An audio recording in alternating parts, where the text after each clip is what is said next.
Puedo hablar 15 minutos del invitado de hoy. Puedo leer su currículum, pero usted se va a aburrir, porque es una persona, es un lujo que nos damos aquí. Es un licenciado en Ciencias Políticas, es mentor de la carrera de Ciencias Políticas, es analista internacional de política internacional, pero aparte podría decirles que no es profesor de historia, pero podría ser un profesor de historia porque tiene toda la historia en la cabeza. Es un lujo de Córdoba y es un lujo para nosotros recibirlo a Claudio Fantini. Bueno, muchas gracias por las consideraciones. No, sin falsas humildades, pero para mí es un honor y un gusto escucharte, invitarte, porque estás en todas partes y nos vas contando las cosas que los comunes no tenemos tiempo de detenernos ni de saber. No, bueno, cada uno tiene su profesionalismo, su trabajo en distintos temas. Bueno, yo puedo aportar en algunos que son los temas en los que trabajo como periodista, desde el análisis político y como politólogo y profesor en facultades de ciencias políticas, ¿no? Claro, me llamaba la atención y me encanta de vos que vos primero lo pensás, después lo escribís, después lo decís. Que es notable, Sí. Es notable, porque viste que hay periodistas plumas que no Sí. dicen, y hay gente que dice y no escribe. Sí. Vos No, pudiste... yo escribo, me expreso en radio. Vos pudiste, y en televisión, Sí, en televisión. es una suerte también. tener la ductilidad. Sí. No es lo más fácil para mí la televisión, no es lo que más me gusta hacer. A mí me gusta ver televisión, pero hacer televisión siempre me resulta muy complicado. Y de tu trabajo, ¿qué es lo que más te gusta escribir? Sí, escribir, sin duda. Ahí te explayás. Yo escribo para muchos medios. Sí, para Uruguay, España, sí, para revistas Noticias, sí. Pero es lo que más me gusta. Che, antes que me olvide, te felicito por la posición filosófica que expresa el nombre de tu programa. Poco serio. Pues es que me hizo pensar el nombre en algo que escribió Milán Kundera, ¿no? El autor de libros extraordinarios. Claro, ¿no? La insoportable levedad del ser, entre ellos, que fue uno de los más bestsellers. Milán Kundera no lo voy a poder citar con palabras textuales, pero escribió que cuando uno llega a la conclusión de que no puede cambiar el mundo, ni siquiera puede modificarlo mínimamente, ni hacer reformas medianamente profundas, entonces llega a la conclusión de que la mejor forma de resistir es no tomarlo en serio. No tomarlo en serio. No, te agradezco el aporte, no lo sabía, pero no hay que tomarlo en serio, no hay que tomarlo en serio. Porque vos sos muy crítico y muy descriptivo del estado general de los liderazgos mundiales, de la geopolítica, y estamos en una época complicada, ¿no? Sí, en rigor todas las épocas han sido complicadas, pero de diferente manera. Yo creo que hubo un momento de esplendor, de algún modo, para la democracia, para el Estado de Derecho, ¿no? Que fue a partir de la Segunda Guerra Mundial. Y creo que esa etapa... Después de los 50. Después de la Segunda Guerra Mundial. Yo creo que caído el nazismo, la democratización en Europa fue muy fuerte. Creo que se construyeron verdaderos estados de derecho. Había países ya existiendo que habían nacido democracias. Estados Unidos, por ejemplo, no son muchos los países que nacieron junto con su democracia. Estados Unidos es un caso, más cercano en el tiempo, Israel, ¿no? Pero tanto en Israel como en Estados Unidos hoy, la democracia está en peligro, está acechada. ¿Desde dónde? Desde el despacho oval de la Casa Blanca, ¿no? Esto es increíble. Impensable. Es impensable. Es impensable para los tipos como vos y como yo de nuestra edad. Totalmente. Y lo que hemos vivido. Tenemos 60 años y veníamos con una lógica de un poco de racionalidad y ahora la lógica es irracional. Estamos viendo una declinación. Por supuesto que no fue parejo estuvo la Guerra Fría en la segunda mitad del siglo XX.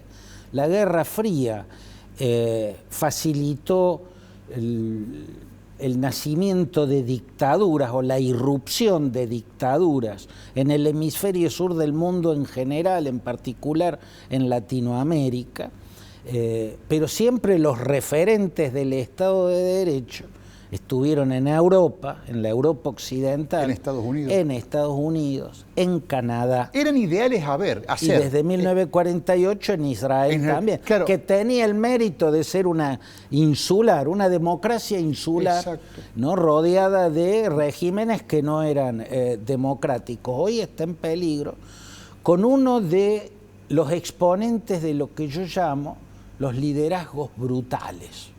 Este es un tiempo donde la democracia está siendo arrasada por una ola ultraconservadora, donde el rasgo es la brutalidad, ¿no? La vulgaridad con la que se expresan esos líderes, la agresividad con la que se expresan, el fanatismo con el que se consideran a su propia posición de un dogmatismo de yihadista, ¿no? No dudan en nada, hasta tal punto que quien cuestiona esa convicción absoluta del líder comete una herejía, ¿no? Y no hemos acostumbrado a escuchar brutalidades, cosas, ya las hemos naturalizado en presidentes, incluso en el nuestro presidente, sí, no, que es un exponente. Estoy pensando en Trump, estoy pensando en Bolsonaro, estoy pensando en Milei. Sí, son tres claros exponentes. Yo creo que Trump es Estoy pensando en Putin, que habla poco, pero actúa mucho mal. Putin es un déspota criminal de un nivel de criminalidad. Es un zar. Es un zar. Ha vuelto a ser un zar. En el sentido sí, histórico de la palabra, sí, ¿no? Es una palabra que nace en los orígenes mismos de Rusia y que cobra sentido con Iván IV Vasilievich, ¿no? Al que llamaban Iván Grozny, que era el severo, pero que en la historia quedó como Iván el Terrible. Él fue un poco desde el trono del Gran Ducado de Moscovia, el creador de Rusia, y le dio un concepto al título de zar, ¿no? El dueño absoluto del poder, primero que nada, y después vinculó lo que es gobernar a los rusos con la expansión territorial. El sueño imperial. Los grandes zares son aquellos que expandieron el territorio. Por eso cuando hablamos de zares se nos viene el nombre de Iván el Terrible, Pedro el Grande. Y el de Putin, Catalina II, de Ucrania. Catalina II, entre Pedro el Grande y Catalina II expandieron las fronteras hacia lo que eran canatos turcomanos, en Crimea y en la región del Donbass, ¿no? Hasta el norte de Ucrania, hasta Kharkiv, ¿no? Que Kharkiv fue una ciudad que nace como puesto militar de avanzada del ejército ruso, que comandaba el príncipe Potemkin a las órdenes de Catalina II o Catalina la Grande. Pero digo, los nombres famosos en el mundo de zares son estos, son aquellos que expandieron el territorio, ¿no? Y Putin tiene esa visión, que hoy es una visión atrasada. Hoy es un tipo que atrasa. Fundamentalmente es un criminal que elimina a todos sus críticos, todos sus adversarios, todo. Además de una manera descarada, ¿no? Casi que creer que no es él el que dio la orden de asesinarlo es creer que hay una maldición, que aquel que se va a morir. No es como el que el último fueron esos mercenarios que trabajaban para él, que se cayeron todos en un avión. Sí, Prigozhin. Primero fue socio, no le convino. De la fuerza Wagner, del grupo Wagner. El grupo Wagner. No, y el último fue Alexei Navalny, un gran personaje, un tipo que luchaba contra la corrupción y que desnudó los mecanismos de corrupción de Putin, que estaba encarcelado en un resabio de Gulag que quedó allá en Siberia, sí, y terminó muriendo también por esta maldición, ¿viste? Es una mala suerte. Claro, te trae mala suerte enfrentarlo, ¿no? Le pasó a Alexander Litvinenko, tuvo la mala suerte que se envenenó solo con polonio 210. Sí. Difícil de conseguir en cualquier boticario. Ana Polikovskaya, que fue la que denunció la guerra a tierra arrasada que Putin lanzó sobre Chechenia, sí, para destruir al gobierno independentista del general Yegor Dudayev. Bueno, ella terminó acribillada a balazos en su departamento en Moscú. Y así uno puede hacer una larga lista, pero además de criminal y genocida, porque generó una guerra que no era absolutamente necesario para nada generar, además con un concepto que atrasa, la del expansionismo y la de ocupación territorial, la invasión, parecía un hecho de la primera mitad del siglo XX. Exacto, no de estos tiempos. Sí. Más en un país que es absurdamente grande. No, sí, no tiene cómo manejar ese territorio. Pero también es increíblemente rico. Eso sí, y en la región en cuestión, Crimea, el puerto de aguas profundas de Sebastopol, los minerales del Donbass, pero él se maneja por otros criterios, creo yo. Es lo que yo llamo que comparte, es otro ultraconservador, por eso es parte de la ola ultraconservadora. Y se lleva también con Trump. Yo creo que todos, incluido Milei, aunque él no lo sepa, estoy seguro que no lo sabe, hay muchas, demasiadas que no sabe, pero él es putinista. Él también es un admirador de Putin como Trump. Porque vos no podés admirar a Trump y repudiar a Putin. Decir, no, mira, ahí hay algo que no encaja. No, estoy de acuerdo. Si vos admirás a Trump, tenés que admirar al modelo que siguió Trump. Sí.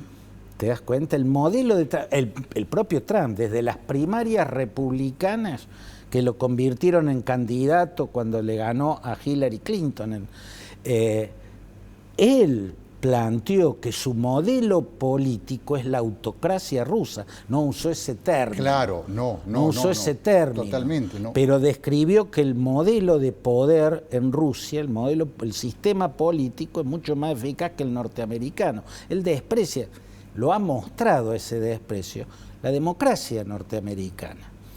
Y ya está planteando que va a ser candidato de nuevo, dejando de lado la enmienda. Me haces pensar porque tengo una gran curiosidad.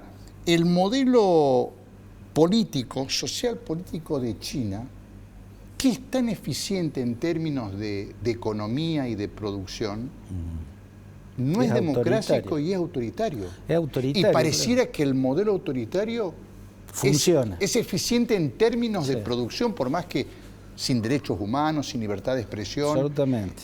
¿Iremos hacia eso?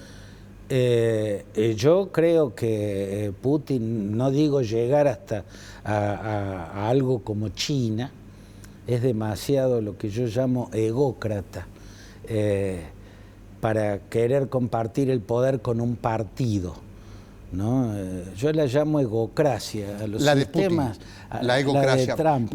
La de Trump también. Y Putin también. Me encanta egocracia. Yo llamo egocracia cuando el Kratos, el poder, está depositado en el ego. En el ego. Del líder. Del líder, sí. Y cuando en lugar de pensar, decidir, ¿no? Y tomar decisiones desde la inteligencia, la sensatez, la responsabilidad. Lo haces desde el ego, ¿no? Desde el ego.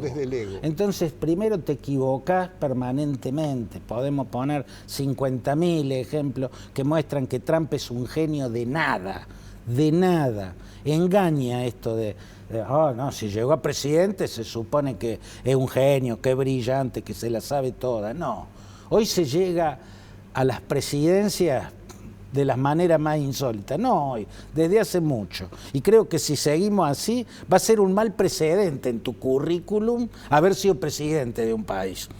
¿No? Va a llegar el momento en que no te va a sumar imagen, sino que va a generar sospechas. Me da terror sobre vos. que me digas eso, pero estoy Pero de acuerdo con vos, eso, de que cualquiera, hoy puede llegar lo cualquiera. estás viendo permanentemente. Jair Bolsonaro, un tipo a que con el grado de capitán lo sacaron del ejército porque era un desequilibrado. Algo que está a la vista.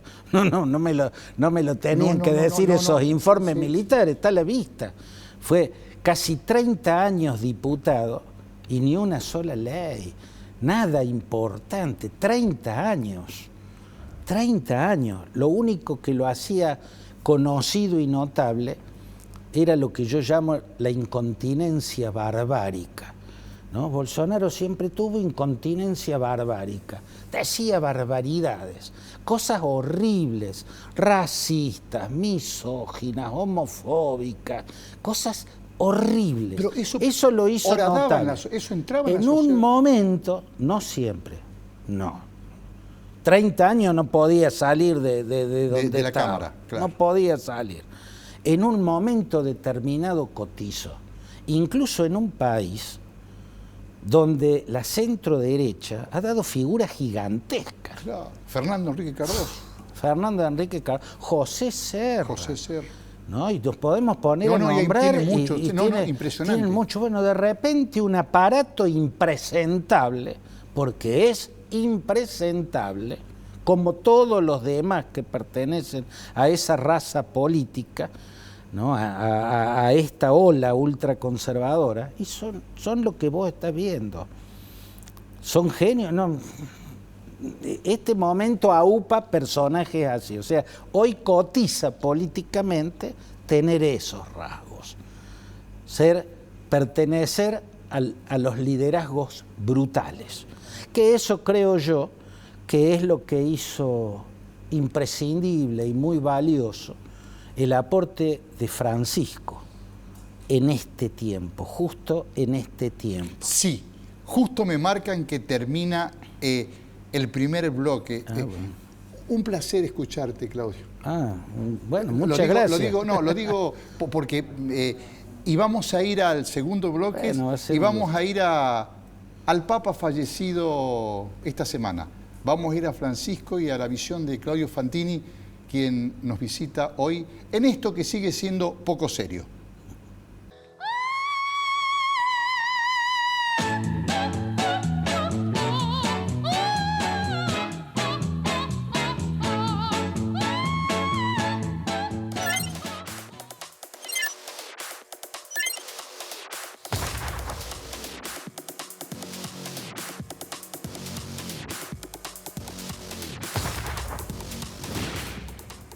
Excelente oportunidad de inversión. Departamentos de 2 y 3 dormitorios en Milénica Sagrada Familia y Milénica Autopista Carlos Paz. A $1.250 el metro cuadrado. Entrega y saldo financiado a 10 años en UVA o dólares, más tasa variable. Comercializa Grupo Dinosaurio. Ampliamos el desagüe de Avenida Vélez Sarsfield. Reemplazamos un antiguo desagüe pluvial de casi 40 años por 450 metros de nueva cañería de hormigón, ampliando su capacidad y reduciendo anegamientos. Esta obra optimiza la gestión del agua de lluvia, mejora la seguridad vial y reduce los costos de mantenimiento. Córdoba Capital. Juntos, hacemos más. EPEC, a la vanguardia tecnológica. Estamos instalando medidores inteligentes en toda la provincia. Un proyecto único en el país, que te permite consultar tu consumo en tiempo real y administrarlo eficientemente. Un salto de calidad para todos los usuarios. EPEC, la energía de Córdoba.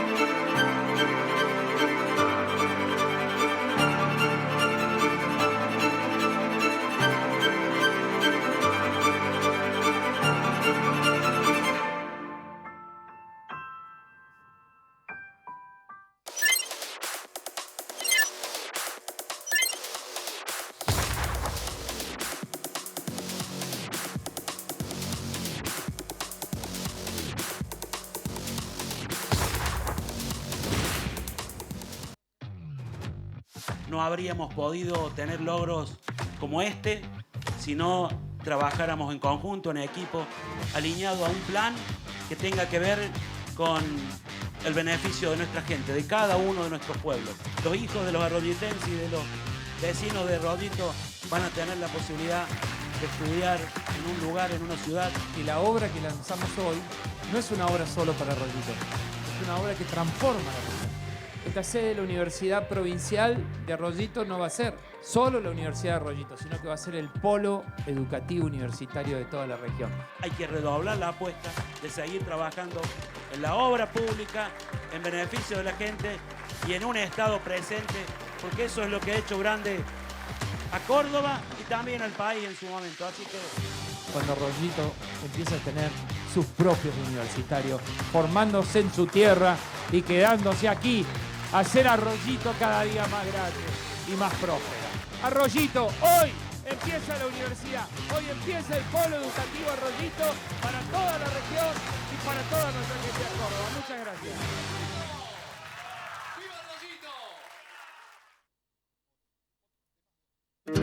Con tarjeta Dino Mastercard tenés descuentos todos los lunes del mes en indumentaria, deportes, electro, muebles y más. Seguinos en nuestras redes y sé el primero en conocer todas las promos. Con la tarjeta Dino Mastercard, agranda tu mundo. El Consejo Deliberante de Córdoba comenzó el periodo de sesiones 2025, con el compromiso claro de crear las ordenanzas para el bienestar y progreso de nuestra ciudad. Te invitamos a participar para que seas parte del crecimiento de Córdoba. Más información en www.cdecórdoba.gov.ar. Arte y Joyas, su joyero de confianza, el que mejor paga el oro en Córdoba. Décadas de trayectoria nos avalan. Oro, plata, platino, brillantes, tasaciones. Única dirección. Tucumán 11, esquina de Anfunes. No tenemos sucursales.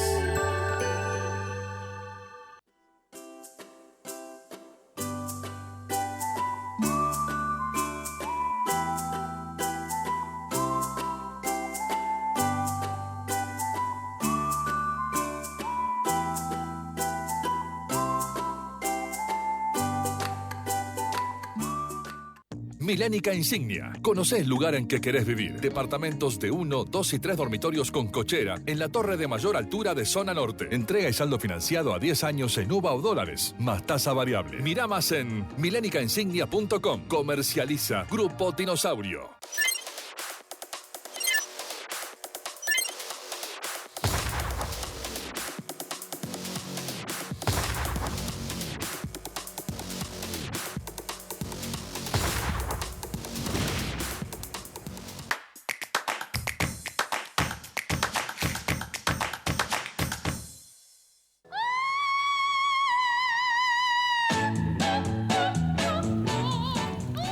Seguimos con Claudio Fantini, analista de política internacional, escritor, columnista, comentarista de medios nacionales, internacionales, Uruguay, España. Una persona que hace más de 30 años mira el mundo y nos cuenta cómo es ese mundo para entenderlo. Y en una semana definitiva, una semana trascendental e histórica para la Argentina y para el mundo, la semana en que murió Francisco y su legado. Personaje de mucha envergadura, de mucho peso, creo que más afuera que acá. Yo creo que en todos lados tuvo un impacto gigantesco. Creo que en la Argentina tuvo una forma muy particular de impacto, pero fue gigantesco. Yo he notado en estos días que el mundo o los medios, los grandes medios, plantean el legado de Francisco. ¿Cuál es el legado de Francisco? Y lo buscan en sus encíclicas, en sus cartas pastorales, en sus discursos o en sus pronunciamientos, en los documentos, digamos, en su acción eclesiástica. Y yo creo que no está ahí, ¿no? Entonces hablan del impacto en la geopolítica del mundo, Yo por un lado pienso que hay una sobredosis de utilización del término geopolítica. Generalmente me lo encuentro utilizado de manera equivocada. Una palabra que después de la Segunda Guerra Mundial quedó como satanizada, una ciencia que quedó satanizada, vinculada a las teorías organicistas que alimentaron expansionismo y por ende guerras, y que hoy se utiliza para un montón de cosas que no tienen nada que ver con lo que es la geopolítica. El Papa no tuvo influencia geopolítica, no tiene Estado que agrandó el Vaticano, tomó unas manzanas de Roma. Pero Martín, no cambió el curso de ningún territorio en ninguna parte. Tampoco creo que haya estado en sus pronunciamientos políticos, en sus posiciones. Yo creo que en el escenario político internacional estuvieron los errores del Papa, no sus máximas virtudes, ¿no? Estuvieron los errores del Papa. Yo podría nombrar varios que, por lo menos para mí, como analista político, me parecieron posiciones desacertadas. Pero no es ahí donde está el legado de Francisco. La realidad, Orestes, es que el grueso de la humanidad, la persona común del mundo entero, o sea, el 90 y pico, diría como poco, el 95% de la humanidad, no evalúa a un líder de semejante visibilidad mundial por sus posiciones teológicas, por sus posiciones filosóficas, por su ideología, por sus pronunciamientos políticos. No, lo mide por su percepción de la, absolutamente, de la imagen, del carisma. Imagen. La imagen. La imagen. El carisma es una palabra muy apropiada. La empatía. Sí. Bueno, vos podés tener un carisma, una imagen empática, podés transmitir imagen de empatía o no, de antipatía podés transmitir. Sí. Pero digo, no está en sus encíclicas, ni en sus cartas pastorales, ni en sus posiciones frente a la tradición. Simple, es más visible, es lo más visible de todo. Es como vos ves y qué te transmitía la imagen de Francisco. Su cara, sus gestos, ¿no? Yo la austeridad, vos siempre que veo un papa, veo un tipo, estoy convencido que era austero, absolutamente, pero eso no está expuesto en lo que ve el común de la gente, ¿no? Sí. Es su sencillez, en todo caso, pero vos a la sencillez la ves en su forma de hablar, ¿no? Transmitía calma, eso que es el carisma, es un concepto muy útil, un concepto que se origina en la antigua Grecia, ¿no? Que estaba referido, claro, la palabra carisma, estaba referido al encanto de ciertos dioses del Olimpo. Claro. ¿No? Entonces ahí nace, en el griego antiguo, el concepto que luego el apóstol Pablo va a introducir en el cristianismo, en sus cartas a los creyentes de los distintos rincones del Imperio Romano en ese momento.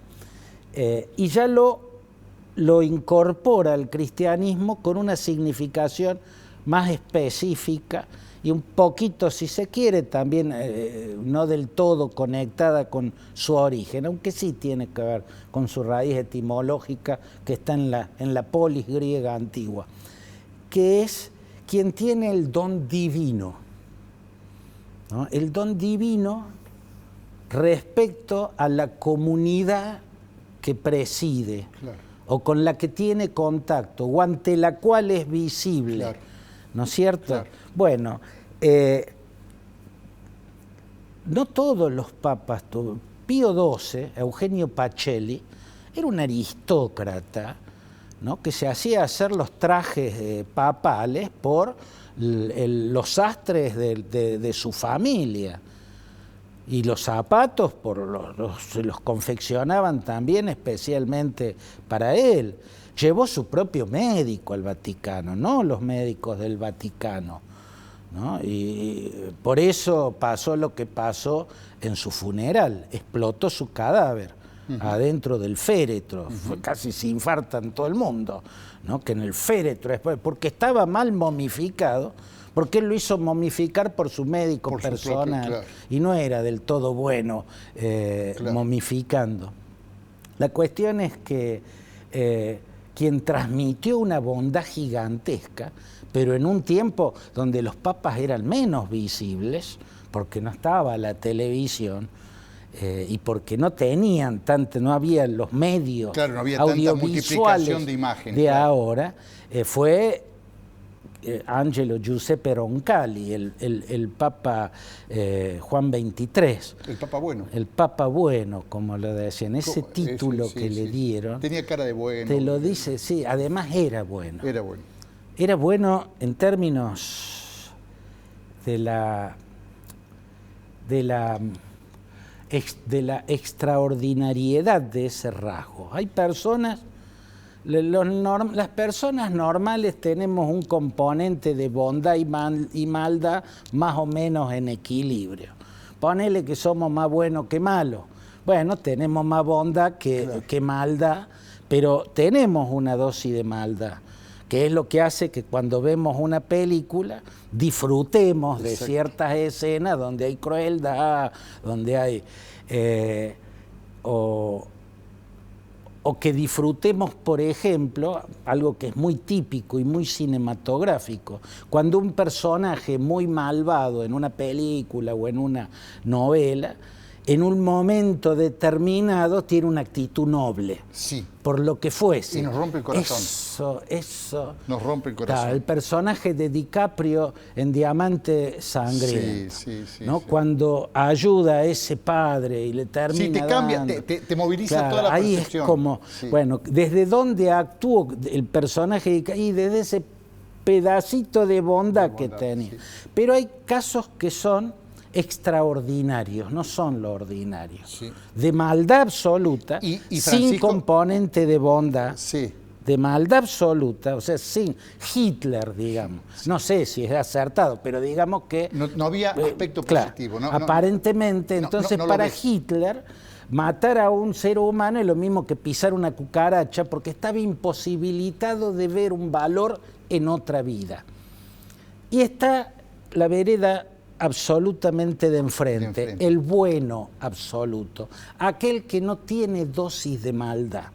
Entonces tiene una mirada ingenua, Sí. ¿no? Ingenua, no espera el mal de nadie. Si vos a Hitler le preguntabas, oiga, pero usted sabe que existe la bondad, y te iba a decir que sí. Era absolutamente malo, pero no era un imbécil, un Claro, tipo inteligente. un tipo inteligente, Si sí. vos le preguntabas al Papa Bueno, a Juan XXIII, oiga, Papa, pero usted sabe que hay cada patán en el mundo. Por supuesto, te iba a decir, pero te estaban contestando desde la inteligencia. Sí, sí. Y Porque no concibe, o sea, vos no podés concebir lo que no contenés. Bergoglio para mí era un hombre normal, con dosis en equilibrio, igual que Juan Pablo II, igual que Joseph Ratzinger. Creo que eran más buenos, o sea, tenían una dosis de bondad muy, muy elevada, no puedo saber cuánto, pero eran normales. Roncalli era absolutamente bueno, no tenía dosis de maldad, pertenecía a esa ínfima minoría sin mérito, porque tampoco tenés mérito, naciste así. Sí. Es voluntad de Dios. Bueno, la cuestión es que para mí la importancia, el verdadero legado de Bergoglio es lo que irradió su carisma, ese conjunto donde está su rostro, su forma de mirar, su forma tono de voz, el tono su de discurso. voz. Desde que asume dice recen por mí, la noche que asume. Sí, bueno, todo Una humildad. eso que él transmitía es bondad, humildad, Misericordia. sencillez. No es lo mismo sencillez que humildad. Sí. Yo no sé si era humilde. Humilde es algo, yo lo veo desde la extensión ética de la palabra. Sencillez sí. y austeridad son más estéticas, ¿no? Sin duda es sencillo y es austero. Humilde tiene que ver más con un rasgo de personalidad, de cómo te autopercibís. Pero perdonó no a era un todos ególatra. sus ofensores. Y que, bueno, yo tengo mucho respeto por Bergoglio y lo defiendo, pero no digamos cosas que me haga decir, ¿y qué quiere? ¿Que salga maldiciendo? No, tenés razón. Claro. Pero digo, sí. Él irradió bondad, irradió humildad, irradió comprensión, compasión y un acompañamiento de la gente, y a eso lo recibe la humanidad entera.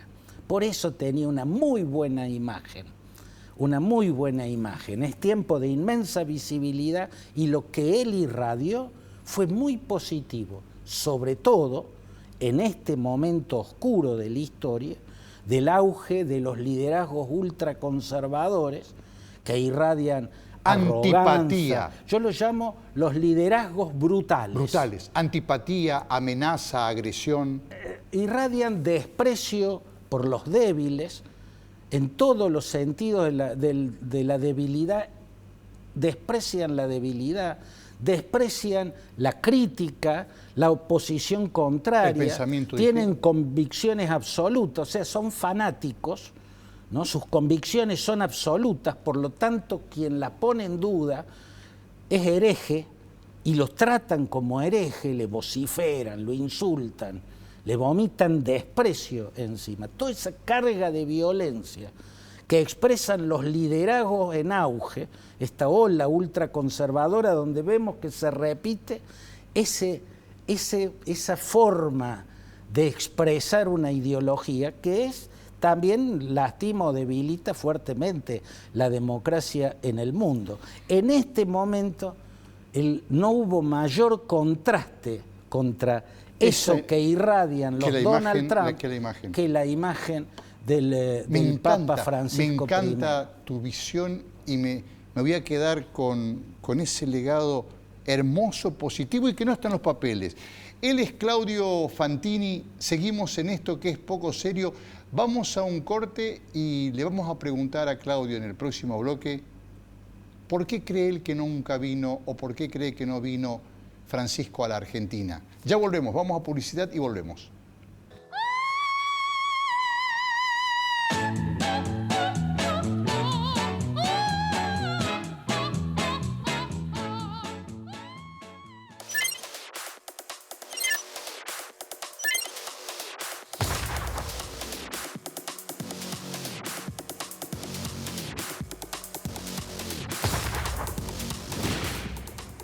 Excelente oportunidad de inversión. Departamentos de 2 y 3 dormitorios en Milénica Sagrada Familia y Milénica Autopista Carlos Paz. A $1.250 el metro cuadrado. Entrega y saldo financiado a 10 años en UVA o dólares, más tasa variable. Comercializa Grupo Dinosaurio. Ampliamos el desagüe de Avenida Vélez Sarsfield.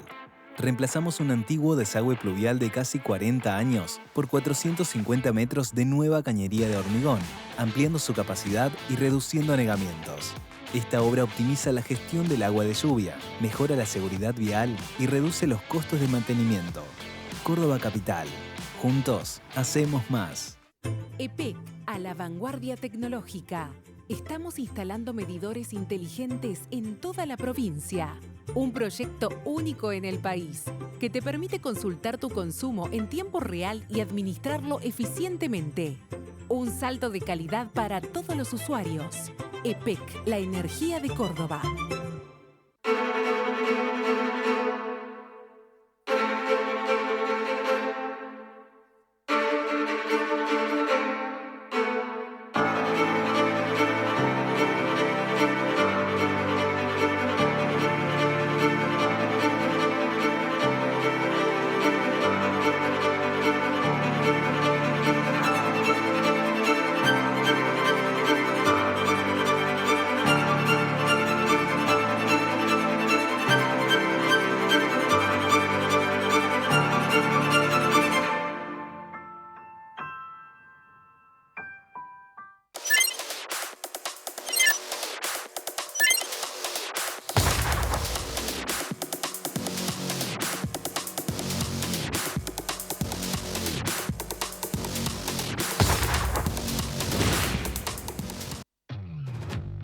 no habríamos podido tener logros como este si no trabajáramos en conjunto, en equipo, alineado a un plan que tenga que ver con el beneficio de nuestra gente, de cada uno de nuestros pueblos.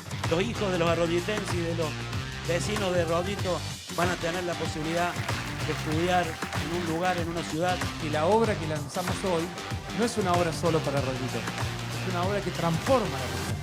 Esta sede de la Universidad Provincial de Rollito no va a ser solo la Universidad de Rollito, sino que va a ser el polo educativo universitario de toda la región. Hay que redoblar la apuesta de seguir trabajando en la obra pública, en beneficio de la gente y en un Estado presente, porque eso es lo que ha hecho grande a Córdoba y también al país en su momento. Así que cuando Rollito empieza a tener sus propios universitarios, formándose en su tierra y quedándose aquí, a hacer a Rollito cada día más grande y más próspera.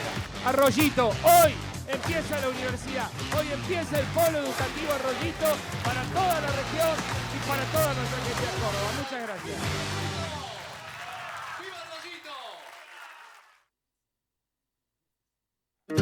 Con tarjeta Dino Mastercard tenés descuentos todos los lunes del mes en indumentaria, deportes, electro, muebles y más. Seguinos en nuestras redes y sé el primero en conocer todas las promos. Con la tarjeta Dino Mastercard, agranda tu mundo. El Consejo Deliberante de Córdoba comenzó el periodo de sesiones 2025, con el compromiso claro de crear las ordenanzas para el bienestar y progreso de nuestra ciudad.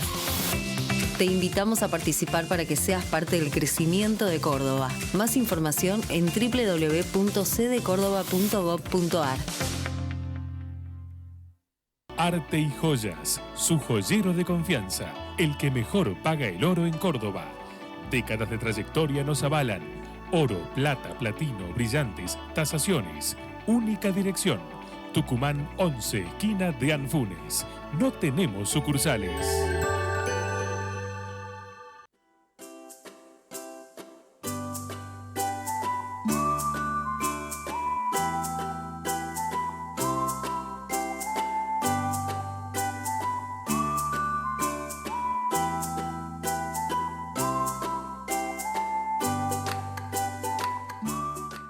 Milénica Insignia. Conocé el lugar en que querés vivir. Departamentos de 1, 2 y 3 dormitorios con cochera en la torre de mayor altura de zona norte. Entrega y saldo financiado a 10 años en UVA o dólares, más tasa variable. Mirá más en milenicainsignia.com. Comercializa Grupo Dinosaurio.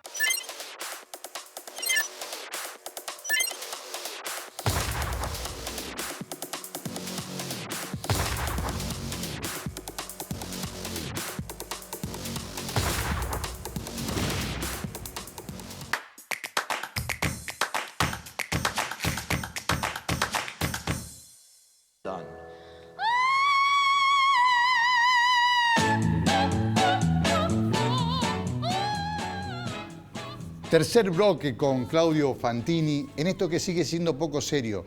Y la pregunta es, ¿por qué nunca vino a la Argentina, Francisco? ¿Por qué crees que, creo que habrá querido venir, por qué no vino? O sea, pensó que afectaba, pensó que agrandaba la grieta, pensó que... Yo creo, Orestes, que indudablemente es una pregunta que incluso se hace buena parte del mundo. A mí me hablan muchos medios de distintos países de Latinoamérica, de España a veces, de México, de Estados Unidos, y llamaba mucho la atención eso, porque si uno piensa, Joseph Ratzinger, que era alemán, fue muchas veces a Alemania, sí. Siendo papa, siendo Benedicto XVI. Karol Wojtyła, que era polaco, fue varias veces a Polonia siendo Juan Pablo II. Y en Polonia imperaba un totalitarismo monstruoso.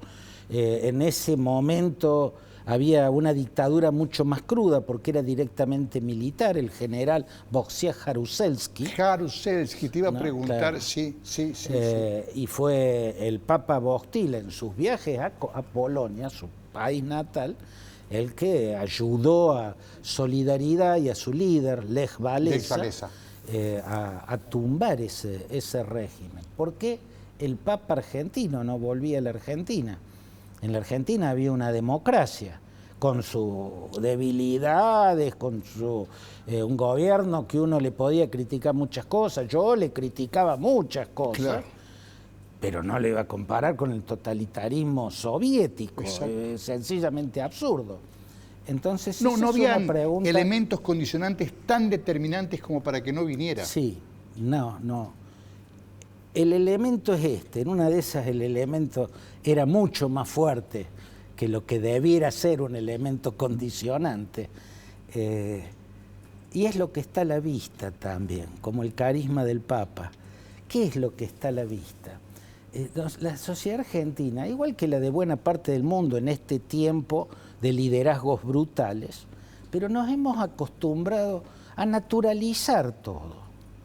En ningún país del mundo se habló de un papa como se habló en la Argentina del papa argentino. Tan mal.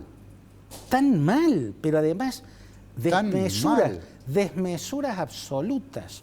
Cuando es elegido papa en aquel cónclave como sucesor de Ratzinger, el kirchnerismo, a través de su artillería pesada, lo acusó de ser cómplice de una dictadura criminal. Nos olvidamos de eso, cruel, pero sí. Una dictadura exterminadora. Mirá la brutalidad, mirá la bestialidad de la que lo acusaron, ¿no? Después, a quienes le dieron la orden de odiar, le dieron la orden de amar.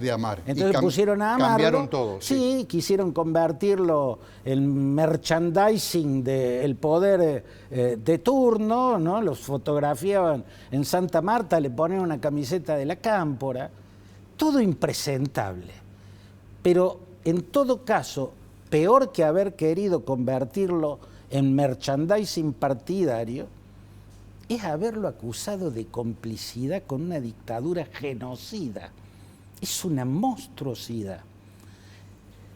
En la vereda de la oposición no fueron muy diferentes, no se lucieron éticamente. No digo todos, por supuesto, muchos sí actuaron bien, pero en la oposición el grueso trató de convertir a Francisco en munición para bombardear al kirchnerismo.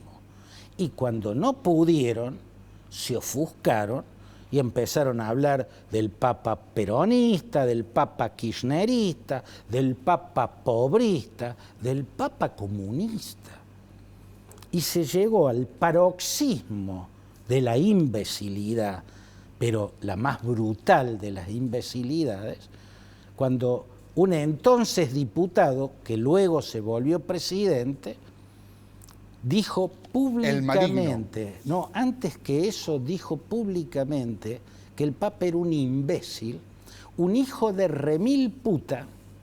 No sabía. Que estaba difundiendo desde el Vaticano el comunismo. Lo podés ver, ¿viste? Lo googleás, te aparece por todos lados, ¿no? Un imbécil, hijo de remil puta, que difunde el comunismo. Y luego, más adelante, en otra definición de Francisco, en otra descripción del Papa argentino, este diputado nacional argentino, que posteriormente sería presidente, lo llama el representante del maligno. Ese es un término lefebriano, ¿no? Eso, Milei tiene por característica siempre enamorarse de las expresiones extremas. En la economía, en las ideologías, en las religiones. O sea, él no se enamoró del judaísmo, se enamoró de los ultraortodoxos, ¿no? Los ultraortodoxos. Él no ama a Israel, cree que admira a Israel. No, él admira a Netanyahu y su gobierno fundamentalista, su gobierno fanático. Te entiendo perfectamente. ¿No? Y se ve que cuando se asomó al catolicismo, encontró los discursos de Marcel Lefebvre, un teólogo oscurantista, sí, tremendamente oscurantista, sí, que aborreció las reformas litúrgicas del Concilio Vaticano II. Y atacó a la Iglesia en los 80 muy fuertemente. Sí, fuertemente, decía barbaridades. Sí, bueno, el concepto... En la Iglesia medieval, el concepto de representar al maligno Era la peor descalificación. No hay una descalificación peor claro. que yo te diga que vos sos el representante. Te estoy demonizando.